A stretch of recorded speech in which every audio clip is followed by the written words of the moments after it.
அம்மா அவர்கள் ஆட்சி பொறுப்புல இருந்தப்ப அந்த அத்திக்கடவு அவிநாசி திட்டத்திற்காக இனிஷியலா அதுக்கு நிதி ஒதுக்கியிருந்தாங்க. அந்த பணிகளை பத்தி அரசு அதுக்கு பிறகு இவர்கள் பழைய நிதி ஒதுக்கினார்கள். பழனிசாமிக்கு பாராட்டு விழா நடந்த போது அதில் அம்மாவின் படமோ புரட்சி தலைவர் படமோ பத்திரிகையிலேயோ அந்த நிகழ்ச்சியின் மேடையிலேயே கூட இல்லாமல் இருந்தது. அம்மாவின் தொண்டர்கள் அவர்கள் எங்கிருந்தாலும் அவர்களுக்கு வருத்தமாக இருக்கும், புரட்சி தலைவர் தொண்டர்களுக்கு வருத்தமாக இருக்கும்.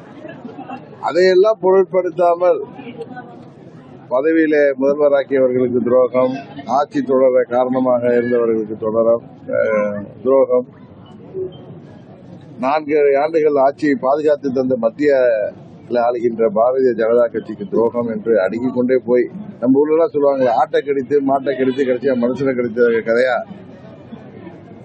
நான் கிளைச்சலா இருந்து வந்தேன், தொண்டனாக இருந்து வந்தேன், 89 எம்எல்ஏ எல்லாம் சொல்றாரு. அதற்கெல்லாம் காரணமான அம்மாவையோ புரட்சி தலைவர் படமே அந்த மேடையிலேயோ பத்திரிகையிலே இல்லாத எப்படி ஏற்றுக்கொண்டு அவர் போய் அந்த மேடையில இருக்கிறார். அப்பனா விளம்பரத்தோட உச்சகட்ட ஒரு என்ன சொல்றது அடிக்ஷன் ஆயிட்டாரா? எல்லாம் அவரு ஏற்கனவே முதலமைச்சர் பதவியில இருந்ததுனாலயும் பண திமிர்னாலையும் இன்றைக்கு இரட்டை இலை கையில எப்படியே கைப்பற்றி வச்சிருக்காங்கிற திமிர்னாலையும் அவர் இவ்வாறு செயல்படுவதான் எல்லோருக்கும் பேசுறாரு. யாரை நம்பி நான் இல்ல, யாருக்காகவும் யாரை எதிர்பார்த்த நான் இல்ல, நான் ஒரு அதிமுக தொண்டன் தான், எனக்கு ஒரே திமுக தான், வேற யாரையுமே நம்பல, எனக்கு தேவையே இல்லைன்னு சொல்றாரு. எல்லாம் ரைட்டு. நீங்க இந்த அம்மாவுடைய கட்சியை பத்தியே கேள்விகள் கேட்கறீங்களே. இந்த ஆட்சி நல்லாட்சி, 4 ஆண்டுகளாக மக்கள் எல்லாம் நிம்மதியா இருக்கிற இந்த ஆட்சி டெய்லி தொலைக்காட்சியை பார்த்தா, பத்திரிகைகளை பார்த்தா கொலை, கொள்ளை, கற்பழிப்பு, எங்கு பார்த்தாலும் போதை மருந்து வியாபாரம், பள்ளி செல்கின்ற மாணவர்களை கூட குறிவைத்து இன்றைக்கு கஞ்சா போன்ற போதைப் பொருட்கள் விற்கப்படுகிறது. அதற்கு ஆசையும் ஆதரவும் தொடர்பும் இருப்பதாக ஆளுங்கட்சி மீது எல்லா இடங்களிலும் குற்றச்சாட்டு இருக்கு. விவசாயிகள் உட்பட, அது மாற்றுத்திறனாளிகளா இருக்கலாம், அரசு ஊழியர்கள், ஆசிரியர்கள், மருத்துவர்கள், செவிலியர்கள், பொறியாளர்கள் என அனைத்து தரப்பு மக்களும் இந்த ஆட்சியில 21 தேர்தலுக்கு முன்பு திரு ஸ்டாலின் அவர்கள் கொடுத்த வாக்குறுதிகளிலே ஏதோ 1-2 இங்கே நிறைவேற்றிவிட்டு மக்களை ஏமாற்றி எல்லோரும் போராடுகின்ற அளவுக்கு போராட்டங்கள், கைது நடவடிக்கைகள் என்று இந்த ஆட்சியில் இருக்கு. இன்னும் சொல்ல போனா மின் கட்டணம் பல முறை உயர்த்தப்பட்டிருக்கு, பால் பொருட்கள் விலை உயர்த்தப்பட்டிருக்கு, ஏழை எளிய மக்கள் பாதிக்கப்பட்டு வருகிறார்கள். இன்றைக்கு வெறும் விளம்பரத்தோட இந்த ஆட்சி நடைபெற்று. உங்களுக்கு தெரியும், டாஸ்மாக்ல விஞ்ஞானபூர்வமான ஊழலை இன்றைக்கு இடி அவங்களுக்கு வந்த கம்ப்ளைண்ட் மூலம் அதை பாக்குறாங்க. இது டெல்லியில எப்படி கேஜரிவால் ஆட்சியின் மீது வந்த குற்றச்சாட்டுகள். அன்றைக்கு அவர் கைதப்ப என்ன சொன்னாங்க எதிர்கட்சிகள், அந்த இந்தியா கூட்டணி எல்லாம் என்ன சொன்னுச்சு, பிரதம அமைச்சர் கேஜரிவால் மேல காழ்ப்புணர்ச்சி செய்யறாங்க. ஆனா இன்னைக்கு டெல்லி வாழ் மக்களே 3 முறை முதல்வராக தங்களால் தேர்ந்தெடுக்கப்பட்ட கேஜ்ரிவாலை வீட்டுக்கு அனுப்பிட்டாங்க. அதுபோல இன்றைக்கு 1000 கோடிங்கிறதுக்கு இதுவரை இடியால் அந்த முறைகேடுகள் கண்டுபிடிக்கப்பட்டிருக்கு. இன்னும் தோண்ட என்ன ஒரு ஏன்னா அங்குள்ள ரெக்கார்ட்லாம் எடுத்து போயிருக்காங்க. இதே மாதிரி இருக்கு. அதெல்லாம் விட்டுட்டு அண்ணன் பழனிசாமியை பத்தியே கேள்வி கேட்பாரு. தயவு செய்து தவிர்க்கிறோம். அது அதிமுக பிரச்சனை, அது அண்ணன் தம்பி பிரச்சனை, அது அவங்க தீர்த்துக்குவாங்க.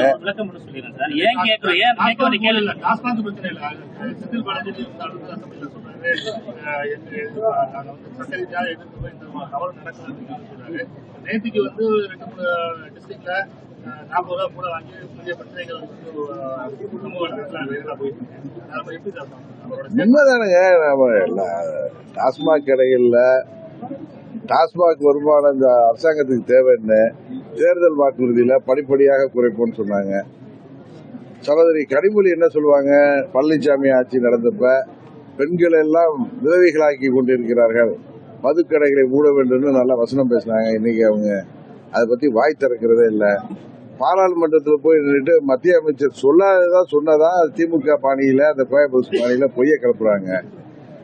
அவர் தமிழ்நாடு எம்பிக்கள் நீங்க டிஸ்ஆனஸ்டா இருக்கீங்க. டிஸ்ஆனஸ்ட்னா தெரியும், நேர்மையா இல்ல. ஏன்னா நீங்க எங்கள்கிட்ட இந்த திட்டத்துல உங்க சீஃப் செக்ரட்டரிய இந்த திட்டத்துல நாங்க ஈடுபாடா இருக்கோம், இதுக்கு ஒரு கமிட்டி அமைச்சிருக்கோம், உங்க அந்த பிஎம் ஸ்ரீ திட்டத்தை நாங்க தமிழ்நாட்டில் நடைமுறைப்படுத்துவதற்கு மிகவும் ஆர்வமா இருக்கோம். 24, 25 நாங்க கையெழுத்து போடுறோம் அப்படி எல்லாம் சொல்லிட்டு பல்டி அடிச்சதை அவர் சொல்றார். அப்ப இவங்க ஒரு சபையில இவங்க அமைச்சரை பேச விடாம கூக்குரல் விட்டதோ அவர் இவங்களை பார்த்து சொல்றார், நீங்க டிஸ்ஆனஸ்டா இருக்கீங்க, அன்கல்ச்சர்டா இருக்கீங்க. உடனே தமிழ்நாட்டு மக்கள் அன்சிவிலைஸ்ன்னு சொன்னாங்க, பொய்யா சொல்றாங்க. அதுக்குள்ள அவர் போய் சொன்னார், நீங்க முன்னாள் முதலமைச்சர் அம்மா அவர்களே சட்டமன்றத்தில் தாக்கியவர்கள் நீங்களா கல்ச்சரை பத்தி பேசுறீங்கன்னு பேசினாங்க. அதை தொடர்ந்து நிதி அமைச்சர் நிர்மலா சீதாராமன் சொன்னாங்க. இது போல திசை திருப்பும் நாடகம் தான் இன்னைக்கு திமுக ஆட்சியில் நடக்குது. இன்னொன்னு சொல்லப்போனா உங்களுக்கு நல்லா தெரியும், பழனிசாமி தான் மேல வழக்குகள் வந்து கூடாதுன்னு திமுகவிற்கு பயந்து கொண்டு அவர் ரெட்டையிலேயே இன்றைக்கு திமுகவின் வெற்றிக்கு மறைமுகமாக பயன்படுத்தி அம்மாவின் கட்சியை அழித்துக் கொண்டு வருகிறார்னு ஊரறிந்த ரகசியம். அதனால பழனிசாமி பேசுறத பத்தி எல்லாம் நம்ம பெருசா எடுத்துட்டு பேச வேணாம். அவர் எல்லா டயலாக் விடுவாரு, அப்படியே அதுல இருந்து மாறி வந்துருவார். அதே நேரத்தில் நான் ஏதோ செங்கோட்டையனை தூண்டி விடுறதுக்காக பேசல. செங்கோட்டையுடைய நடவடிக்கை நம்ம உங்களுக்கு தெரியும், நியாயமா இருந்தா நியாயமா இருக்குன்னு சொல்லுவோம். செங்கோட்டையன் எதற்காக வருத்தப்பட்டாரோ அது எல்லோருடைய வருத்தம். அது அம்மாவின் தொண்டர்கள், புரட்சி தலைவருடைய தொண்டர்களுடைய வருத்தம். அம்மா அவர்களால் உருவாக்கப்பட்ட நிதி ஒதுக்கப்பட்ட அந்த திட்டத்திற்கு அம்மா அவர்கள் ஆட்சியில எஞ்சி இருந்த காலத்தை ஆட்சி செய்த பழனிசாமி, இவர் ஒன்னும் மக்கள்கிட்ட ஓட்டு கேட்டு இவர் எல்லாரையும் வெற்றி பெற செய்து இவர் மக்களால் தேர்ந்தெடுக்கப்பட்ட முதல்வர் அல்ல. அம்மா அவர்கள் இடத்துல லாட்டரி யோகம் மாதிரி உட்கார்ந்தவர். அதுல நிதி ஒதுக்கிட்டு இவர் போய் அங்க நின்றுட்டு நரகாசூரம் மாதிரி நின்றுட்டு அந்த மைசாசூரம் மாதிரி நிக்கிறதெல்லாம் மிகவும் கேலி கூத்தா இருந்துச்சு. இப்படி ஒரு விளம்பர பிரியம் ரொம்ப பார்க்கவே நமக்கெல்லாம் ரொம்ப நகைச்சுவையாக இருந்துச்சு. அதனால மூத்த நிர்வாகியான செங்கோட்டையன் அதுல குரல் கொடுத்திருக்காரு. இன்னொன்னு சொல்றேன், அங்க உள்ளவர்களின் 90% பேருடைய மன ஓட்டத்தை அவர் வெளிப்படுத்திருக்காருன்னு தான் நான் சொல்றேன். அதே எடப்பாடி பழனிசாமி நான் பாஜகவுடைய போக மாட்டேன், கூட்டணியே கிடையாதுன்னு சொன்னவரு இப்ப ஏன் மாறி வர்றாரு? அவர் 3 அடிப்படையை வைக்கிறதுல ஒன்னும் அப்படிலாம் ஒரு வேலைகளை பாஜக செய்ய வேண்டிய அவசியம் இல்லை. சென்னை உயர்நீதிமன்றம் தான் தேர்தல் ஆணையத்தை அந்த டிஸ்பியூட் எல்லாம் அந்த பிரச்சனைகள்லாம் விசாரிச்சு சின்ன வழங்குவது பற்றிய அந்த சட்டத்தின் அடிப்படையில் விசாரிக்க சொல்லியிருக்கு. இது எல்லாத்தையும் நம்ம மத்திய அரசாங்கத்தையும் பழனிசாமி தவறுகளை எல்லாம் நம்ம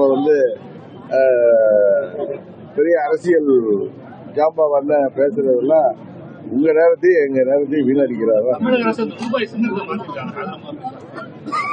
தமிழக அரசு ஏதாவது இதெல்லாம் இப்ப உங்களுக்கு தெரியும், நாடுல சட்டம் ஒழுங்கு சந்திச்சிருக்குது. பால்வாடி பள்ளிக்கு போற பச்சில குழந்தை முதல் மூதாட்டி வரை பாதுகாப்பு இல்ல, பெண்கள் தனியாக வெளில போக முடியல, எங்க பார்த்தாலும் கொலை கொள்ளை, 5000க்கும் 10,000க்கும் போதைக்கு அடிமையான இளைஞர்கள், வேலைவாய்ப்பு இல்லாத இளைஞர்கள் கூலிப்படைகளாக மாறி கொலை செய்கின்ற நிலைமை. இன்றைக்கு முதல்வரின் குடும்பத்தை தாண்டி யாருக்குமே பாதுகாப்பு இல்லாத சூழ்நிலை, எல்லாவற்றிலும் ஊழல் முறைகேடுகள், எல்லாவற்றிலும் குற்றச்சாட்டு, விலைவாசி பல மடங்கு உயர்ந்திருக்கு. அவர்கள் கையில இருக்கிற பணபலத்தை வச்சு மக்களை ஓட்டுக்கு விலை கொடுத்து வாங்கி விடலாங்கிற கணக்கு போடுறாங்க. கூட்டணிகள்லாம் மக்கள் முறியடித்து விடுவார்கள். இந்த 26 சட்டமன்ற பொதுத் தேர்தலில் நாங்கள் தேசிய ஜனநாயக கூட்டணியை உறுதியாக திமுகவை ஆட்சி பொறுப்பிலிருந்து அகற்றி எங்களது கூட்டணி ஆட்சி தமிழ்நாட்டில மக்களாட்சியாக மலரும். பேசும்போது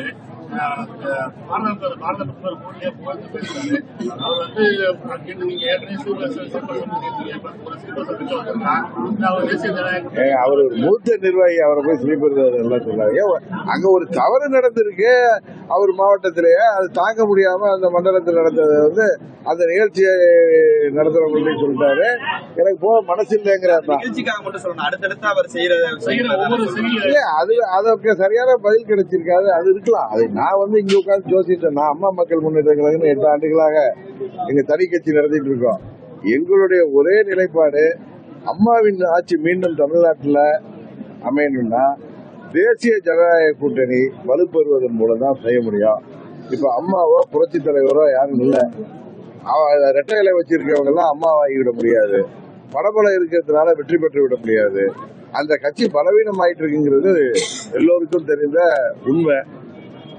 அம்மாவுடைய ஆட்சி மீண்டும் அமைக்கணும் என்றால் அது வந்து தேசிய ஜனநாயக கூட்டணி உதவியோடு தான் அமைக்க முடியும்.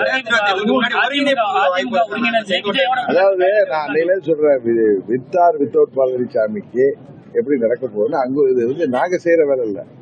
அங்கு உள்ள நிர்வாகிகளும் தொண்டர்களும் ரெட்டையில் அங்க இருக்கு அப்படின்னு தாங்களா ஏமாத்திக்கிட்டு பழனிசாமிக்கு காவடி தூக்கிட்டே இருந்தாங்கன்னா 26 தேர்தலுக்கு பிறகு நான் திரும்ப சொல்றேன், பழனிசாமி அம்மாவின் கட்சிக்கு மூடு விழா நடத்திடுவார். அதுக்கப்புறம் தான் நாம எல்லாம் சேர்ந்து அதை மீட்டெடுக்கிற காலகட்டம் வருவதற்கு விட்டு விடாதீர்கள். தேர்தலுக்கு முன்பே யோசியுங்கள், நல்ல முடிவெடுங்கள், பழனிசாமியை திருத்த பாருங்கள். திருந்தவில்லை என்றால் எது கட்சிக்கு நல்லதா செய்யுங்க.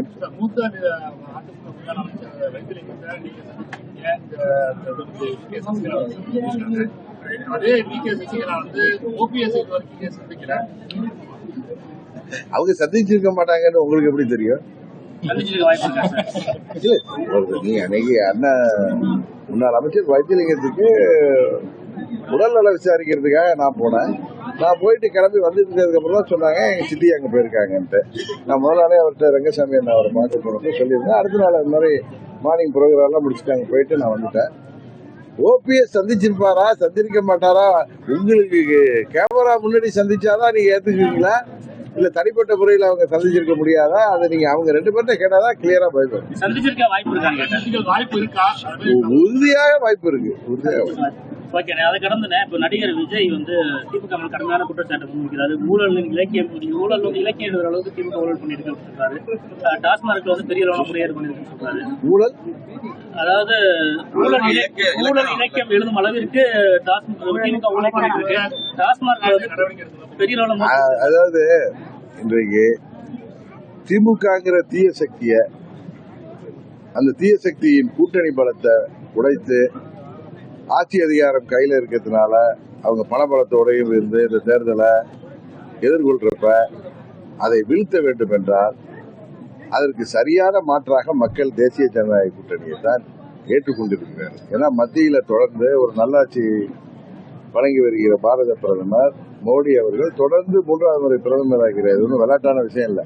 எவ்வளவோ எதிரான குற்றச்சாட்டுகள் என்ற எவ்வளவோ எதிர்ப்புக்கு மீறி அது போல இங்க ஒரு நல்ல ஆட்சி, அம்மாவின் ஆட்சி, மக்கள் விரும்புகின்ற ஆட்சி அமையணும்னா திமுக வீட்டுக்கு அனுப்பணும்னு நினைக்கிற கட்சிகள் எல்லாரும் அவர்கள் திமுக எதிரான வாக்குகளை சிதறடிக்காமல், திமுகவுக்கு சாதகமான சூழ்நிலையை உருவாக்காமல் தேசிய ஜனநாயக கூட்டணியிலே அனைவரும் ஆதரவளிப்பதன் மூலம்தான் அது இன்றைக்கு திமுகவை முறைகேடுகளை ஊழல்களை எதிர்த்து பேசி வருகின்ற எல்லா கட்சிகளுக்கும் பொதுவாக சொல்றேன், அவர்கள் யோசிக்க வேண்டும். சொல்றீங்க தமிழகத்தில் அவங்களுக்கு திட்டமா தமிழக எதிராக இருக்கு. மும்மொழி கொள்கையா இருக்கட்டும், நாங்க சொல்லிட்டு திருச்சி சொன்னா நம்ம தாய்மொழி தமிழ்லங்க மும்மொழி கொள்கைய ஏத்துக்க மாட்டேன், ஹிந்தி வேணான்னு சொல்லி தமிழ்நாட்டுல பெரிய போராட்டங்கள் நடத்தி மாணவர்களை ஒன்று திரட்டி அப்பொழுது 65ல இந்தி திணிப்பை எதிர்த்து பேரறிஞர் அண்ணா அவர்கள் ஆட்சி பொறுப்புக்கு வந்தார். பிப்ரவரி மாசம் வந்தாங்க. அதே பேரறிஞர் அண்ணா அவர் பெரிய தீர்க்கதரிசி, உங்களுக்கு தெரியும், எதிர்காலத்தை பத்தி சிந்திக்கக்கூடியவர். அவர் ஏப்ரல் மாதம் நானா சொல்லல, நான் சில பேர் சொல்ற மாதிரி பாதை மாறல, கொள்கை மாறல, யாருடைய வழியில நம்ம எல்லாம் கட்சி நடத்துறோமோ, எந்த தலைவர் எங்கள் தலைவர்களுக்கெல்லாம் குருவாக மதிக்கப்படுபவர் எங்கள் இதய தெய்வம் அம்மா அவர்களுக்கும் புரட்சி தலைவர் அவர்களுக்கும் ஒரு வழிகாட்டியாக, அரசியல் வழிகாட்டியாக, ஒரு ஆசானாக நாங்கள் எல்லாம் இன்றைய வரை மதிப்பவர், பின்பற்றி வருபவர் பேரறிஞர் அண்ணா அவர்கள். அவர்தான் 1967 பிப்ரவரி மாதம் ஆட்சிக்கு வந்த பிறகு 2 மாதத்தில் ஏப்ரல் 20ஆம் தேதி போஜனாங்கிற ஒரு இதழுக்கு அவர் அளித்த நேர்காணல்ல என்ன சொல்றாரு? அனைத்து இந்தியாவிற்கும் ஒரு பொதுவான இணைப்பு மொழி உருவாக வேண்டும் காலமாற்றத்தில். அவர் ஏன்னா பெரிய தலைவர்கள் அன்றைக்கு இருப்பது இன்றைக்கு எது தேவை, எதை எதிர்க்கணும் அப்படின்னு முடிவெடுக்கிறவங்க காலமாற்றத்தில் பிற்காலத்தில் அனைத்து இந்தியாவையும் இணைக்கக்கூடிய ஒரு பொதுவான மொழி வேண்டும் சொல்றார். அதே நேரத்தில் இந்தியாவில் உள்ள அந்த பதில 14 தேசிய மொழிகளும் சமமாக பாதிக்கப்படும் சொல்றார். அதே பேரறிஞர் அண்ணா அவர்கள் மே மாதத்துல அதே 67ல கணையாளி இதழுக்கு அளித்த பேட்டியில அவர் கேட்கிறாங்க, நீங்க மும்மொழி கொள்கையை ஆதரிக்கிறீங்களா, ஏற்றுக்கொள்கிறீர்களா மும்மொழி திட்டத்தை? நான் ஏற்றுக்கொள்ள தயார். இது நான் சொல்லுவேங்க, பேரறிஞர் அண்ணா அவர்கள் எங்களுடைய ஆசான். யாருடைய வழியில நாங்கள் எல்லாம் இன்றைக்கு அரசியல் செய்து கொண்டிருக்கிறோமோ அவர் மும்மொழி கொள்கையை அந்த திட்டத்தை ஏற்றுக்கொள்ள தயாராக இருக்கிறோம். பிற மாநிலங்களிலும் அதை ஏற்றுக்கொள்ளும் பட்சத்தில் நாங்கள் ஏற்றுக்கொள்கிறோம். குஜராத்தி மற்றும் மராட்டி பள்ளிகள் தமிழ்நாட்டு சென்னையில் இயங்கி வருது. அதுபோல தேவையான இடங்களில பள்ளிகள்ல இந்தியையும் படிப்பது தவறில்லை.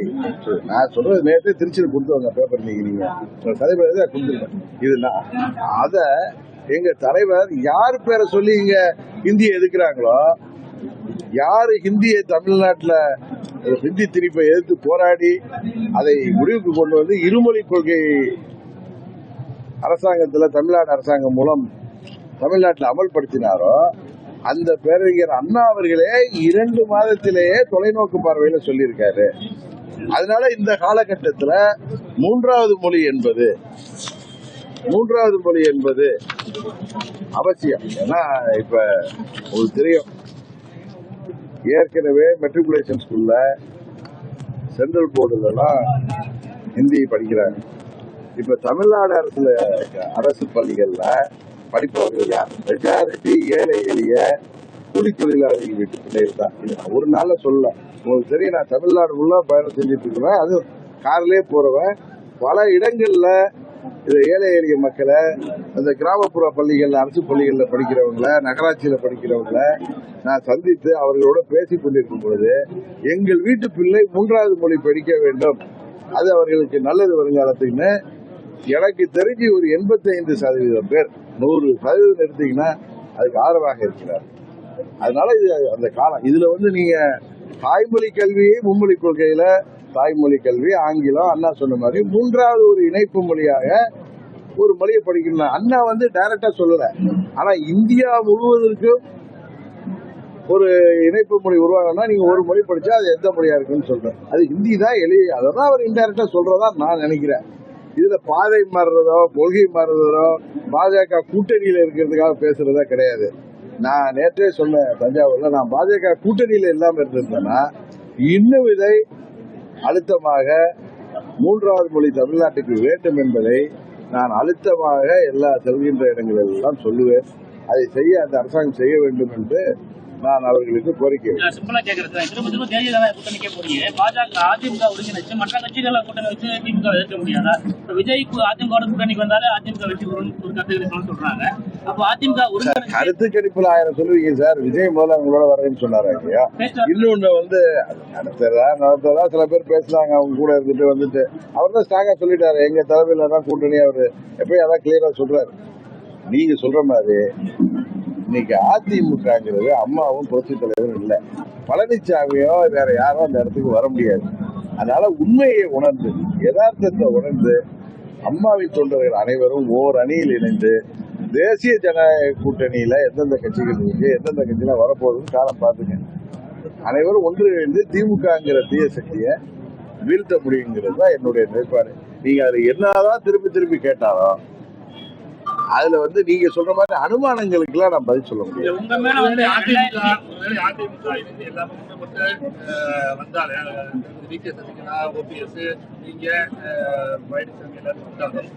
அம்மா மக்கள் முன்னேற்ற கழகங்கிறது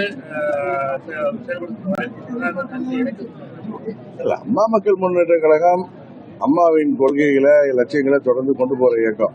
எல்லாரும் ஒன்று இணைகிறப்ப நாங்க அந்த கூட்டணியில இழப்படுறது எளிதான ஒன்று. நாங்க போய் திரும்பவும் அதுல போய் அந்த இடியப்ப சிக்கல்ல எங்க தொண்டர்களோ நிர்வாகிகளோ மாட்ட விரும்ப மாட்டாங்க. கூட்டணியாக அம்மாவின் தொண்டர்கள் அனைவரும் அதுதான் ஓர் அணியில் இணையணும்னு சொல்றேன். நீங்க சொல்ற மாதிரி ஒரு தேவை ஏற்பட்டால் அந்த நேரத்துல எங்க தொண்டர்கள் முடிவு தான் எங்க முடிவு. நாங்க சில பேர் மாதிரி பிடிவாதக்காரர்கள் இல்ல. திமுக வீழ்த்துவதற்கு எவ்வளவு வேணாலும் விட்டு கொடுத்து போறவர்கள் தான் நாங்க. அதனால அப்ப பேசிக்குவோம். சொன்னாங்க நாளைக்கு உங்களுக்கு அந்த நிலைமை வரலாம், கைகிட்டு சிரிக்காதீங்கன்னு சொன்னாங்க. இப்போ அதிமுக வந்து பாஜக மிரட்டுதுன்னு சொல்றாங்கல்ல. அதிமுக கொண்டு இல்ல, திமுகவுக்கு இதுதான். திமுக கைகட்டி செஞ்சிச்சுல. அவர் ராமமோகன் ராவ் சீஃப் செக்ரட்டரி அந்த செக்ரட்டரியேட்டுக்கு போனா இதுல டாஸ்மாக் இதுக்கு போனா, அதனால தனக்கு வந்தா அது வந்து ரத்தம், அடுத்தவங்களுக்கு வந்தா தக்காளி சட்னின்னு தமிழ்நாட்டில் உள்ள கட்சிகள் இருக்கிறப்ப என் மேல பாஜக வழக்கு போடலங்க. நீங்க ஈடி போட்டாலே பாஜகங்கிறீங்க. ஆட்சியில இருந்தா இப்ப தமிழ்நாட்டில் ஆட்சியில இருக்கு.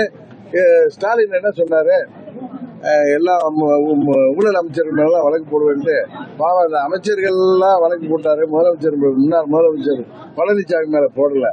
ஆனா அவங்க அப்படி இல்லை, என் மேல வழக்கு போட்ட மாதிரி எல்லாருக்கும் நோட்டீஸ் அனுப்பி எல்லாருக்கும் ஒவ்வொரு கட்டத்தில் இருக்கு. இன்னைக்கு குட்கால வந்து கேஸ் போட்டிருக்காங்க. அதனால இது நான் அதை மிரட்டல தான் பார்க்கல. அன்னைக்கு நீ என்னுடைய பழைய பேட்டிகளை பார்த்தீங்கன்னா இதுல பாஜக பின்னணியில் இருக்கான்னு கேட்டப்ப எனக்கு அப்படி தெரியலன்னு தான் சொல்லியிருக்கேன். திரும்ப திரும்ப நான் தான் சொல்றேன்.